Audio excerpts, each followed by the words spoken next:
C'est parti pour 3 semaines en jaune, le Tour de France, un événement sportif hors norme, c'est notre grand angle.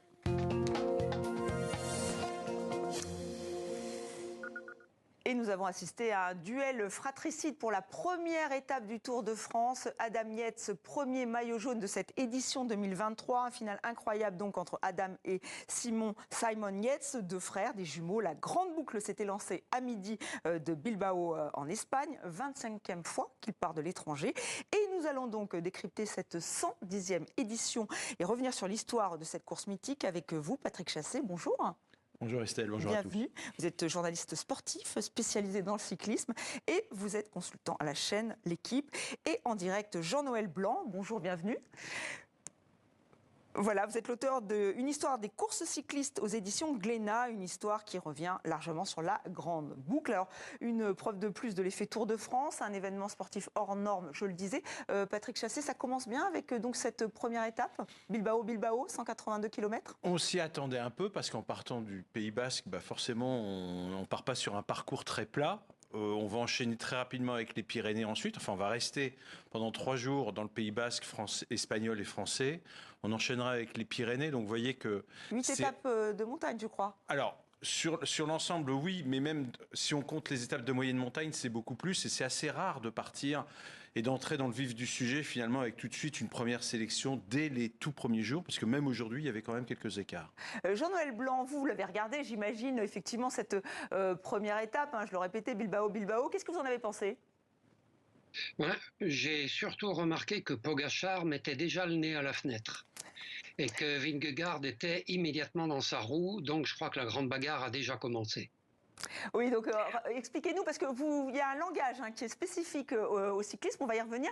Mettre le nez à la fenêtre, c'est quoi ? C'est-à-dire qu'il est arrivé 3e, là ? Qu'est-ce que vous voulez nous dire par ça ? Non, ça fait partie du vocabulaire du vélo qui est très savoureux. Et mettre le nez à la fenêtre, c'est se montrer et sortir un peu du peloton pour tenter d'attaquer ou voir si c'est possible d'attaquer. L'expression est imagée, mais oui, quand on aime le vélo, finalement, on emploie ce vocabulaire sans y faire attention. On va y revenir sur ce vocabulaire, évidemment. Patrick Chassé, comment vous l'expliquez, l'engouement populaire autour du Tour de France, 110e édition ? C'est vrai que, d'abord, on pourrait penser avec l'histoire récente, il a été malmené, les affaires de dopage, etc. Mais en fait, il n'a jamais été réellement menacé, si ce n'est peut-être par les interruptions qu'il y a eu lors des 2 guerres mondiales, puisqu'on parle quand même d'un événement qui a 120 ans. C'est la 110e édition, et seulement, effectivement, la guerre a pu interrompre. Pas même la pandémie récente n'avait pu interrompre le Tour de France. Donc je crois que quand un feuilleton comme ça est aussi régulier, forcément, déjà, ça crée un attachement. Et puis, voilà, c'est un événement populaire, c'est un événement, on l'a vu aujourd'hui au Pays Basque, mais ce sera la règle quasiment tout le temps, quand il n'y a pas de barrière, parce que les coureurs vont moins vite dans l'école, le public est pratiquement au contact, et vous pouvez chercher, il n'y a pas de sport où on est aussi près des acteurs de ce sport. Je crois que tout ça fait que, effectivement, on est sur quelque chose qui fait vraiment partie de, je dirais, qui donne un attrait effectivement au public et même sur le plan sociétal qui a accompagné finalement la vie des Français depuis plus d'un siècle. Oui, et qui montre la France aussi, puisqu'on a vraiment une vision d'Épinal presque de la France lors de ces 3 semaines de Tour de France. En ce moment, ça se télescope avec une autre actualité, avec des violences urbaines, avec une petite inquiétude, mais pour l'instant, le Tour de France arrive lundi en France véritablement. Jean-Noël Blanc, est-ce que c'est la manière de tourner cette façon de montrer le Tour de France qui explique cet engouement planétaire ? Alors, il y a plusieurs raisons. Patrick Chassé en a noté quelques-unes, tout à fait justement. Il y a une raison pour aller vite qui me paraît aussi importante et qu'on oublie assez souvent, c'est que ça marque le début de l'été, le début du temps où on va avoir du temps. Et dans toutes les civilisations, il y a une cérémonie, c'était les feux de la Saint-Jean ou des choses comme ça. Et finalement, le Tour de France est presque une cérémonie païenne de dire on débute l'été et on fait la fête. Bon, ajoutons-y la caravane publicitaire, 10 km de long et tout ça. Et puis le fait qu'on voit de très près, en effet, des gens qui apparaissent comme des héros. Mais ce qui s'est ajouté, c'est une chose intéressante, c'est que le Tour de France avait un petit peu moins de succès à la télévision à la fin des années 80, à la période où Indurain écrasait tout et dans des étapes qui n'étaient pas toujours passionnantes. Et un réalisateur, Forissier, a eu l'idée de filmer le paysage français. Et il s'est donné les moyens pour ça. Et depuis, on a une promenade pendant 3 semaines dans les cartes postales de la France à travers le monde entier. Voilà, ce qui peut expliquer. Diffusé dans 190 pays, vous vouliez rajouter? Non, c'est vrai qu'on doit quand même, on va le citer parce que même si ce n'est plus lui le réalisateur du Tour de France, Jean Morissog, effectivement, a transformé l'intérêt sportif en un intérêt encore beaucoup plus large. Il faut savoir que le vélo, au départ, c'était quoi? C'était d'abord des mots, puisque ce sont les quotidiens. Le vélo qui s'opposait à l'auto. Oui, on va voir la une de l'auto d'ailleurs, de 1903, qui marque le coup d'envoi du Tour de France, effectivement. Donc, c'est exactement ça, c'est-à-dire que c'est la presse écrite qui s'en servait comme d'un objet promotionnel. Donc c'était des mots. Puis après, ça a été une voix. Quand à la fin des années 20, la radio est arrivée. Mais on voyait toujours pas, d'ailleurs, ces coureurs. Les visages n'étaient pas vraiment connus à cette époque-là. C'est la raison pour laquelle on a fini par créer un maillot jaune pour qu'on reconnaisse le... Oui, parce qu'au tout début, Albert Londres le raconte très bien dans les forçats de la route. Ils arrivent, ils sont couverts de poussière. On ne sait pas qui est qui, effectivement. Donc, d'où le maillot jaune. Oui, parce qu'ils ne roulaient pas sur des routes. Ils roulaient sur des chemins, souvent. Enfin, pas toujours sur des routes, en tout cas, notamment en montagne. Donc voilà. Et puis après, il y a eu la télévision. La télévision, dans les années 70, 80, a commencé à magnifier effectivement le vélo. Et comme l'a dit Jean-Noël, à partir des années 90, c'est pas seulement le vélo qu'on a magnifié, c'est pas seulement le Tour de France sur le plan sportif, mais c'est l'événement et la France qu'il y avait autour. C'est-à-dire le décor aussi a été magnifié. On pourrait finir la boucle. Enfin, je sais pas si la boucle est bouclée, parce que l'histoire s'arrête jamais, mais il y a aussi Netflix qui arrive maintenant. Exactement. Alors oui, la plateforme de streaming, deuxième saison au cœur du peloton. Ça première cartonne. saison.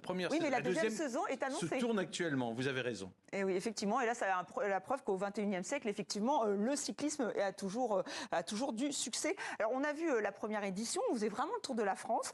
Là, aujourd'hui, c'est 3400 km à parcourir en 3 semaines avant d'arriver sur les Champs-Élysées. C'est toujours comme ça que ça se passe.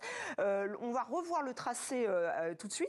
Patrick Chassé, Jean-Noël Blanc, quel est votre... Alors, vous parliez de la montagne. C'est ça qui va vraiment faire la différence pour cette édition? Alors, cette année, plus que jamais, mais je pense que Jean-Noël ne va pas me contredire sur ce point. Oui, tout à fait. C'est une étape, un tracé pour grimpeurs. On sait à qui ça s'adresse, évidemment. Il va y avoir de très, très, très belles choses. Parce que dans la montagne, on retrouve l'héroïsme des grandes légendes. L'homme seul devant les éléments.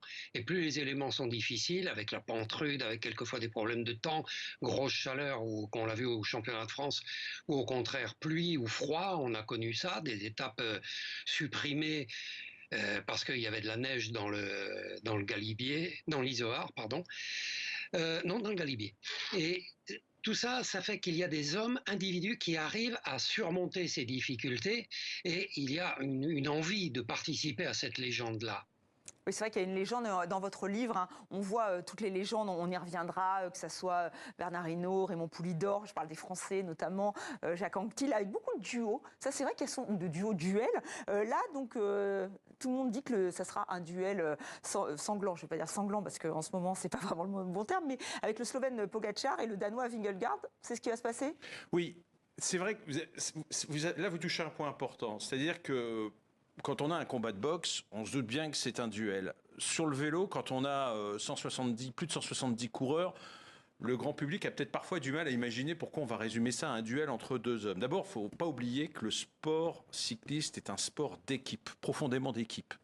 La souffrance est individuelle, mais comme un peu dans tous les sports, mais c'est vraiment un sport d'équipe comme un sport collectif. Et donc, il y a 22 équipes, et là, on parle de 2 leaders, de 2 des plus grandes équipes. Et ça a toujours été. Mais on peut remonter très loin en arrière. Effectivement, Anquetil Poulidor, bien sûr, est l'un des duels les plus fameux. Plus récemment, il y a eu Hinault, Fignon, Lemond également avec Fignon. Bon, bref, il y a eu beaucoup de duels au cours de l'histoire, des connus, des moins connus. C'est vrai que maintenant, les Français sont moins souvent confrontés. On a nos petits duels, on gagne plus le Tour de France, mais on va opposer, par exemple, un Thibaut Pinot à un Romain Bardet sur une étape. Bon. Oui, Thibaut Pinot qui est arrivé 4e aujourd'hui, semble-t-il. On a les duels qu'on mérite. Oui, alors peut-être. Alors vous parliez des Français, on va justement voir si les Français espèrent que, effectivement, qu'il y ait enfin un Français qui s'impose. On écoute donc ces paroles de passionnés de Tour de France. Thibaut, Godu, puis peut-être un autre Français, Martin, ce genre de choses comme ça. On va voir comment ça se passe au fil des étapes. Si on peut, avec David Godu notamment, aller chercher un podium, déjà, ce serait une très bonne chose. Ah, pour la victoire finale, ça m'étonnerait. Hein. Ils sont surpuissants. Hein. Pogacar et Vingegaard, imbattables. Il y a 8 étapes de montagne aussi. Donc pourquoi pas conjurer le sort un petit peu. Voilà, un petit peu. Alors, Jean-Noël Blanc, est-ce que vous aussi, vous risquez à des pronostics? Est-ce qu'il y a des favoris français? Favoris, non. Capable de gagner une étape ou de faire une surprise, sans doute. Pinot peut-être, Godu peut-être, encore que Godu n'a sans doute pas la liberté que se donnent Pogacar et Vingegaard. Il calcule beaucoup son travail. Regardez l'année dernière, dans la montée du Granon, il a calculé son effort, ce qui est logique, hein. Mais il n'a pas cette espèce de façon de surmonter l'étape et de l'écrire en son propre nom comme un grand héros. Cela dit, c'est un grand coureur, admirable, mais il lui manque peut-être un petit quelque chose pour être à l'égal des 2 favoris du Tour cette année. Oui, on a vraiment envie de savoir ce que c'est que le petit quelque chose, parce qu'on découvre plusieurs, alors pour ceux qui sont peut-être moins rompus au Tour de France, il y a les grimpeurs, les punchers, les rouleurs, les sprinters. Le puncher, est-ce que vous pouvez m'expliquer ce que c'est qu'un puncher? Je crois que Julien Alaphilippe est un puncher. Si on devait l'incarner, effectivement, Julien Alaphilippe serait considéré comme l'archétype du puncher. Mathieu Van Der Poel, le petit-fils de Raymond Poulidor, mais qui est néerlandais, lui aussi. Je vois que Jean-Noël est d'accord avec vous sur toute la ligne. Ah mais non, mais on voit que vous avez vachement bossé de toute façon. Mais plus sérieusement, mais attention, là où ça se corse un peu, c'est qu'un puncher peut être grimpeur. Ou un puncher peut être sprinter. On voyait Julien Alaphilippe, c'est un puncher, c'est-à-dire un coureur explosif qui est capable de produire un effort. Par exemple, il y a quelques années, aujourd'hui, il aurait été le grandissime favori. Sur une bosse de 2 bornes avec des passages extrêmement pentus, c'était le cas dans le final aujourd'hui, il aurait été le favori. Aujourd'hui, il est assez loin au classement. Mais vous allez voir que dans des étapes un petit peu plus difficiles, il y a le Puy-de-Dôme, par exemple, cette année, sur un effort d'une pente raide de 4 km en plein milieu du Tour de France, je ne serais pas étonné qu'un Julien Alaphilippe soit plus à son aise. Et puis vous avez aussi des punchers qui sont plutôt sprinteurs. Donc eux, sprinteurs, on a bien compris, ils ne vont pas forcément passer la montagne, pas vraiment d'ailleurs, pas du tout. Ils vont la passer en mode survie, comme on dit. Mais en revanche, ils peuvent franchir, même s'il y a des difficultés dans le final, et être compétitifs au sprint. Un Wout van Aert, qui s'était vraiment illustré l'année dernière au service du vainqueur du Tour, en est un excellent exemple. Ce sont souvent des coureurs de classiques, les classiques flandriennes type Paris-Roubaix ou le Tour des Flandres. Alors, une petite question subsidiaire, Mark Cavendish va-t-il réussir son pari, à savoir battre le record détenu par Eddy Merckx, le record de victoire d'étape? Vous y croyez tous les deux ou pas? Je commence avec vous, Jean-Noël. Je pense ce qu'il faut bien comprendre, c'est qu'un sprinter a besoin d'une équipe qui l'emmène. C'est pas une affaire individuelle, ça se prépare 10 km avant l'arrivée, avec les gros cuissus qui mettent la machine en route pour amener le sprinter dans les 100 derniers mètres ou même les 50 derniers mètres. Je ne sais pas si Cavendish a cette équipe-là, je ne sais pas non plus s'il a encore la forme extraordinaire qu'il a eue. C'est un des plus grands sprinters de l'histoire du cyclisme. Juste deux petites anecdotes. C'est vrai que dans votre livre, vous revenez sur les expressions. On a parlé de la langue du vélo. Il y a rouler en chasse-patate. Alors rappelez-nous ce que ça veut dire. C'est rouler entre 2 groupes de coureurs et n'avoir pas tellement de chance de pouvoir intégrer l'un, celui qui est devant, et avoir au contraire de grands risques de retourner dans celui qui est derrière. Donc on est en équilibre entre deux et c'est une position qui n'est pas favorable du tout. Et rencontrer l'homme au marteau, vous connaissez Patrick Chassé? Alors moi je connais parce que moi aussi j'ai les cheveux qui ont blanchi, mais je suis pas sûr effectivement que si on pose la question à ceux qui n'ont pas connu le dessinateur Pélos, eh bien les plus jeunes d'entre nous soient capables de répondre à cette question. Ça correspond effectivement à ce caricaturiste qui, on parlait du rôle de la presse écrite dans les années les plus reculées finalement de l'histoire du Tour. Enfin, faut pas exagérer, hein, Pélos est dessiné encore dans les années 70-80, mais quoi qu'il en soit, il avait créé des personnages comme ça. Et bon, la sorcière aux dents vertes, l'homme au marteau faisait partie un petit peu de cette mythologie qu'il avait créée autour du Tour de France et qui venait souvent malmener un petit peu les coureurs. Alors un sujet un peu moins réjouissant quand on parle de cyclisme, on parle souvent de dopage. Pourquoi c'est le cyclisme qui cristallise cette histoire de dopage? Alors effectivement avec Lance Armstrong, 7 victoires consécutives, il a reconnu, c'était le boss, il est devenu le paria, il a reconnu qu'il s'était dopé. Il y a toujours ce problème de dopage. Le problème de dopage est effectivement un problème qui sera toujours présent, mais pas seulement dans le cyclisme, dans tous les sports, parce que vous voyez qu'aujourd'hui, et je ne cherche pas du tout à déplacer le problème, mais beaucoup de sports sont confrontés à ça. L'athlétisme est largement confronté au dopage. D'ailleurs, je dirais qu'on en parle beaucoup plus aujourd'hui dans l'athlétisme que dans le cyclisme. Là aussi, pourquoi ? Parce que de très grands champions, des champions olympiques et des championnes aussi, sont tombés à cause du dopage. Donc quand les plus grands tombent, sont pris la main dans le pot de confiture, on pourrait citer cette expression aussi, voilà, ça marque effectivement un sport.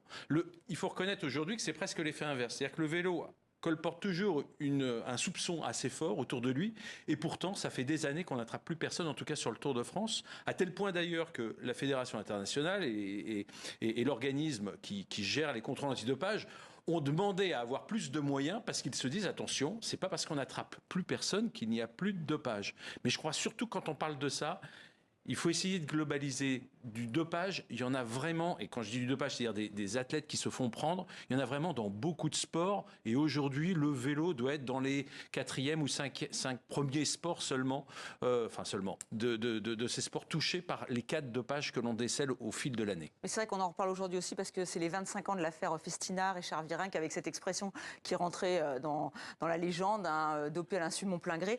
Jean-Noël Blanc, vous l'évoquez, mais peu finalement le dopage. Est-ce que vous êtes d'accord avec ce que vient de dire Patrick Chassé ? Bien entendu, et je soulignerai que de tous les sports, le vélo est sans doute celui qui fait le plus d'efforts pour combattre le dopage. Mais ce qu'il faut bien comprendre, c'est que les historiens du sport vous diront que dès les Jeux olympiques grecs, il y avait du dopage. Mais c'était le dopage de l'époque. On a continué jusqu'aux amphétamines. Anquetil, par exemple, reconnaissait très bien s'être dopé. Mais il avait une expression étonnante. Il disait « on ne peut pas transformer un âne en cheval de course, en étalon ». Le problème est qu'en passant à un dopage presque génique, on est peut-être en train de transformer certains bourricots en chevaux de course sur une étape. Et là, ça s'est calmé. On n'est plus à l'époque d'Armstrong, de Ries, de Ulrich et compagnie, et de Pantani. Cela dit, il y en a peut-être, mais c'est une véritable course entre les laboratoires et les instances chargées de lutter contre le dopage. Oui, mais on se pose la question, Patrick Chassé, c'est vrai que quand on voit leurs performances, alors est-ce qu'ils vont de plus en plus vite et de plus en plus loin, plus haut même, grâce au dopage ou grâce à leur vélo ? Qu'est-ce qui explique ces performances incroyables ? Je crois que toutes les causes peuvent exister. C'est-à-dire que le dopage n'en est qu'une. À un moment, d'ailleurs, on parlait d'un dopage mécanique. On en parle toujours puisque des contrôles sont faits. Il est peut-être plus facile de vérifier qu'un vélo se dope, c'est-à-dire qu'on met un moteur dans le vélo. Et c'est la raison pour laquelle je pense que les contrôles sont beaucoup plus fiable et on est beaucoup plus rassuré de ce côté-là que le corps humain qui est quand même une machine assez complexe.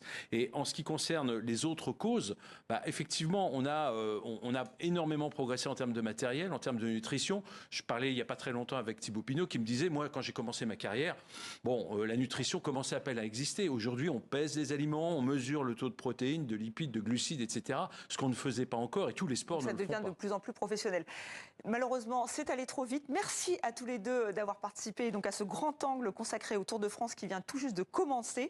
Une histoire des courses cyclistes aux éditions Glénat. On y picore beaucoup d'anecdotes, beaucoup de photos, beaucoup d'illustrations. Merci encore à tous les deux.